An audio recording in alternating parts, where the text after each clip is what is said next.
wouldn't you all be better off just saying that it has to have dependency and access to the water, period?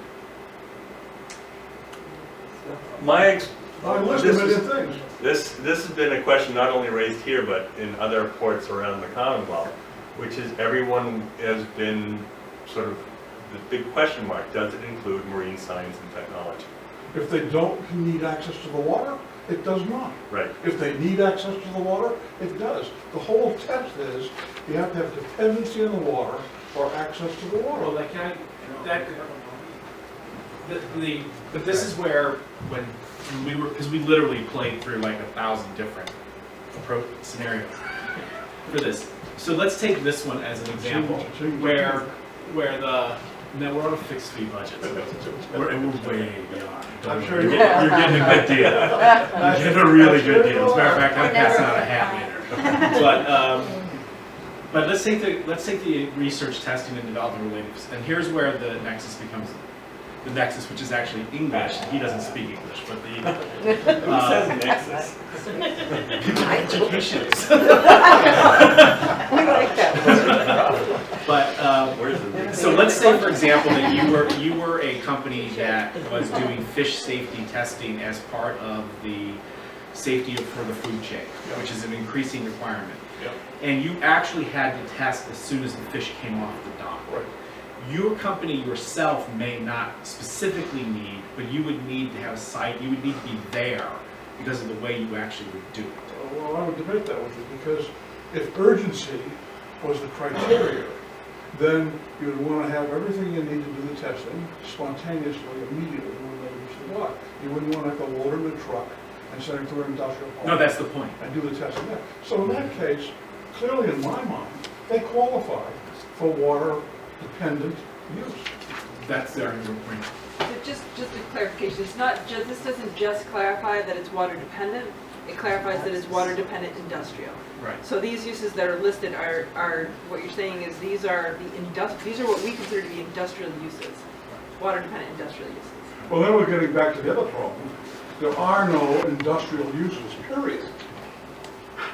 So we're chasing again a horse with a broken leg. I'm not sure I understand what you're doing. What she just said was that in order to qualify, the uses have to be industrial. So now we have to go look at the definition of industrial. Okay? Industrial, none of these things, well, maybe repair of tugboats means industrial. But that answers the question about why what they did was take existing language and then add to it, because the state has already defined it. I should have pointed out, these are from the section that defines water-dependent industrial uses. So there are 7 or 8 things that there's someone back there. Oh, I'm sorry, go ahead. Question.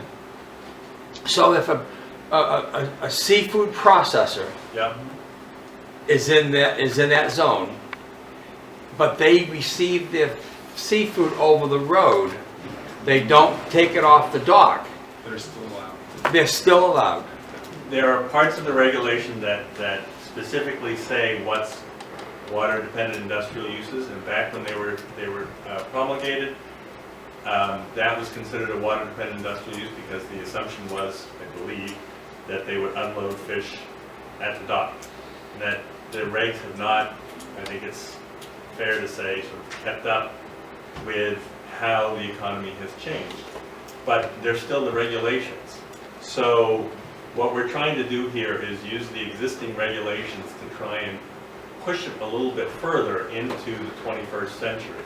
That was our first approach, was to say there are fish processors that don't really require access to the water. And we made some sort of... Yeah. One of the things we're trying to get away with, things that have to be on the waterfront. And so I use the example of the acoustic imaging and sensing firm. They make sensors that get deployed offshore. And they require to access coastal waters to test the sensors. Yet much of the time they're developing the imaging and sensing inside the building, and they aren't getting out on the water. But the fact that they have to access that for development means they have to be a legitimate ocean-centric use. And so for us, this amplification, if that gives them a way to be permitted, that's what we're trying to get on the Gloucester waterfront, is that connection to ocean to being ocean-centric industry and yet not having to simply be, doesn't have to be on the waterfront, because an ocean acoustic firm could be up in the industrial park, but so could, as you mentioned, any of the freezers. So could almost anything along the value chain. You could bring in fish and not process it on the waterfront. It could be processed up at the industrial park, and many people would say much more cheaply.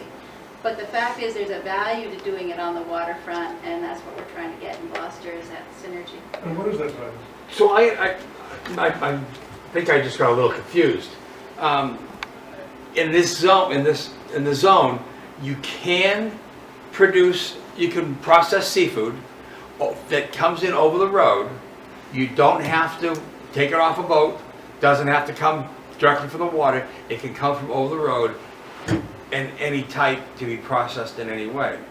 That's because that's in 1978, or whenever the regulations were written, it said seafood processing, doesn't matter where the seafood comes from, is a marine, water-dependent industrial use, period. What they're doing here is taking that core definition that was set up in 1978, of what was a water-dependent industrial use, and adding new kinds of uses. But they're not erasing all the old ones, they're still in place. Gotcha. So like example, yeah, so this example, given the way the technology's evolved, and Tom's point about making, part of it's about how you describe what it is that you do. So the thing that Sarah talked about, where in terms of sensors that get deployed in the ocean, we would make an argument those are marine structures. I would make an argument that those would be structures, because they're on a buoy or they're on something. Oh, okay, I thought you meant the... But if they were underwater submersible UUVs that go out and scan underneath and look at a variety of things, anything from mapping the ocean floor to and have to be and get repaired on shore, that's a vessel, because they have a motor, they have propulsion, they have guidance, they have navigation ability, they have a bunch of different things, and that's a vessel. I mean, they're even registered. And so part of it is just to make it just clearer, that taking the existing definition, because as you can see, marine structures is broad, and vessels is broad. And you realize, of course, this is not going to help at all in developing Lost Meadow. We're doing what we can. No, you're not. You're not doing it great. Well, it's too bad that after a year you think that, but we tried. But it's not your fault. There's a It's the way- question, I think. We're dealing with the rules of the game. We're dealing with the rules that we got. I just wanted to make a comment about the rules. These are regulations promulgated at the state level that have been in existence for 30 years. They never take away what gets put forward, and we are in a position, I think, in the planning process to have to deal with what is and make it adapt and move us into the kinds of industries that will be emerging in the 21st. We have a new kind of economy. There are new opportunities. To me, if you try to apply pure logic to the state regulations, it's never going to work. I mean, they're not framed that way. They are what they are. We have them. This is a way in which to shape, use what's there, not fight that battle, because we're not capable, we're not going to win it, they're not going to change it. And logic, clear, pure, simple logic, like you're suggesting, you would think could work on this, but they're not framed that way. Well, what's what Alice in Wonderland thought too. Right, but so the point, I think what's happening here is we're trying to adapt within a framework that we didn't create, so that we can have more uses of the water. Oh, I understand all that. Just as getting nowhere. But no, I would just want to add something. We're completing the workshops for I4C2, and we've had quite a few firms step up, and when we test them against these amplifications, we think they would have a chance of being water-dependent industrial use. And not just the I4C2, but there's also a Marine Genomics Institute being created to look at different sequencing of cod, and we think that too could have something to hang its hat on with this commercial fishing facility. So if that is true and they become, they can be considered water-dependent industrial uses, I would differ with you, and I would say we have made progress. Because before they would have only been supporting commercial uses, and it would have probably made it very difficult for them to develop a property, any property. In addition, on this, and this goes back to the first part of it, under this plan, you would get for most of the properties, you would be allowed to do 50% supporting uses. So there are potentials for doing some kind of combination of water-dependent industrial and supporting use on the same property. So potentially more flexibility and accessory use, which is also allowed. So there are different types of flexibility that are involved in this proposed approach.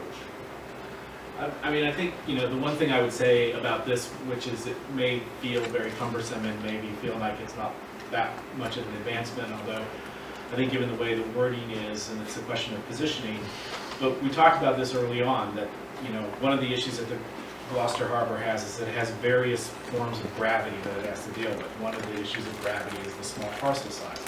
Another issue of gravity is the way that it's regulated. And those rules are there, and you have to, we're trying to figure out how much lift can we put within the confines of gravity. And that's what we're trying to do. That's the best you can do, unless the law changes. I understand, and this, I may not be so popular with some and maybe a little more popular with others, but I understand what you all have to do. I go through the same thing up in the Newburyport area, but, and it's difficult. You've got a guideline that you must, borders that you must stay within, and I can see where you're trying to skirt the borders, which is enormous for the city of Gloucester. I'm a commercial realtor. Trust me, I know. But you're saying supporting uses, accessory uses, that sort. The waterfront, the type of businesses that all this falls under, that fall under all of this, it's not that vast out there anymore. It's not easy to find. Most of them can be done away from the waterfront for far less money. Accessory uses. So if someone's processing seafood for consumption on one level, can they resale it for retail? On another level, can they cook it and sell it on another level? Is that what you mean, or by accessory use? The accessory uses are fairly well defined in the regulations. I'm blanking because I haven't looked at them recently. Steve hates this, but I refer to him as my 6'5" iPad because he has all the information in his head. No, he doesn't. He's blanking out.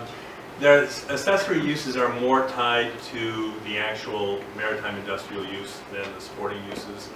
I can't remember specifically. Maybe Catherine does. No, So the difference between a supporting use and accessory use fundamentally is that a supporting use can exist by itself.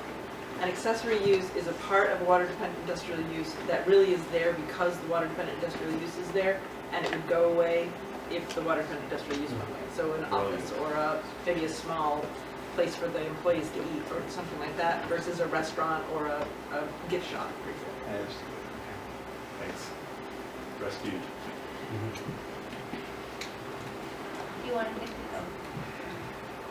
Yeah, I want to just reflect back on the comment that was made. I think you're exactly right, where it gets back to the idea of trying to play by the rules that are existing and try and stay within that confines, but from within sort of broaden it out. So that's exactly what we're trying to do.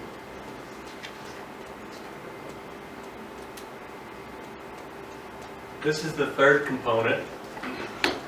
You're going to hear a little bit more about this tonight. So what happens with, how do you implement the plan? The part of a municipal harbor plan and the DPA master plan is what steps is the municipality going to take to implement it? And that's a pretty important part in terms of the approval. With the changes from the 2009 MHP and the master plan, this plan would continue all of the maritime industrial zoning throughout the DPA and do that as a condition of the state approval of the 2014 amendment. So it's not just, yeah, we'll get around to it. not that that's what would happen, but it's sort of, yes, we're doing this in exchange for getting the state approval of this plan. This is how we ensure that the non-jurisdictional areas of the DPA don't revert to incompatible uses. Just one quick question. Sure. On the slide before, those proposals would be adapted into 310 CMR for everybody? No. Or only for Gloucester? Only for Gloucester. You can only do that as part of a harbor plan. Now, if you're another city, you can, and they're approved, chances are that you could also adopt some version of them. But they do not change the regulations. The state could, if it wanted to, Yes. promulgate them itself. but Yes. This doesn't, by This does itself, not doesn't change affect them. No.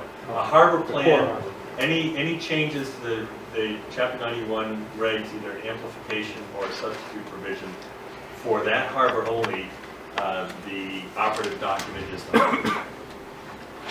So back to your statement just a minute ago, so does that mean, and the road is just the road, that East Gloucester, that is now out of the harbor plan, and all those houses are residential, will now not be zoned residential? They will be zoned, however, And the they're harbor plan currently does not zoned change maritime the industrial.